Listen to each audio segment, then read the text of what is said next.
त्या दिवशी मिरवणुकीत ताशा मस्त वाजवत होता तू. ताशाच वाजवतो का अजून पण काही? हा म्हणजे सगळंच जे येईल ते. सनई पण? मग चल इथं का वाजवतो रंगा. हा एक नंबर. लग्नात नवरा सोडून सगळे त्याडेच बघत बसतात.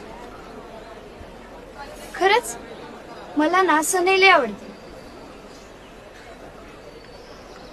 तू माझ्यासाठी कधी वाजवशील? पक्का पक्का.